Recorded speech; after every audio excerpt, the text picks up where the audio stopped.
L-ewwel grupp ta' immigranti li ddaħlu f'pajjiżna bord il-bastiment MV Aquarius f'Nar Santa Marija ħalla Malta lejn Franza.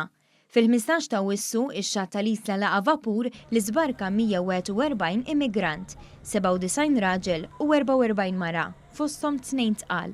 Dawn ġew salvati waqt li l-MV Aquarius kienet ibaħħar fl-inħawi tal-Libja, it-Tunezija u Lampedusa. Minkejja li ma kellu l-ebda obbligu legali, il-Gvern Malti offra li pajjiżna jservi ta' bażi loġistika għall-iżbark tal-immigranti biqbil li jitqasmu f'6 pajjiżi Ewropej li jaċċettaw dan l-arranġament volontarju. Il-pajjiżi huma Franza, il-Ġermanja, il-Lussemburgu, Spanja, il-Portugal u l-Italja. L-immigranti kienu assistiti mill-awtoritajiet tal-Uffiċċju Internazzjonali tal-Immigrazzjoni, awtoritajiet lokali, uffiċjali mill-Ministeru tal-Affarijiet Barranin Franċiż u uffiċjali mill-Ambaxxata għal Franza f'pajjiżna. Id-deputata ambaxxatriċi għal Franza Vanessa Sala-Pouget qalet li din ir-relokazzjoni tirrappreżenta eżempju ċar ta' kif is-solidarjetà Ewropea tista' tikseb riżultati malajr biex issolvi kriżijiet umanitarji.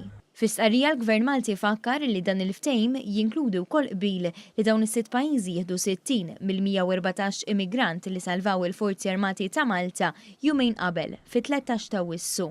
Din hija t-tieni darba li sar qbil dwar mekkaniżmu volontarju ta' solidarjetà relatat mal-kriżi tal-immigrazzjoni. Il-pajjiżi kollha, b'eċċezzjoni ta' wieħed, onoraw il-weda li jagħmlu li jieħdu l-immigranti skont il-ftehim maqbul. Qbil li fuq Twitter il-Prim Ministru Joseph Muscat iddeskriva bħala xhieda ta' alleanza progressiva li tħalli l-frott.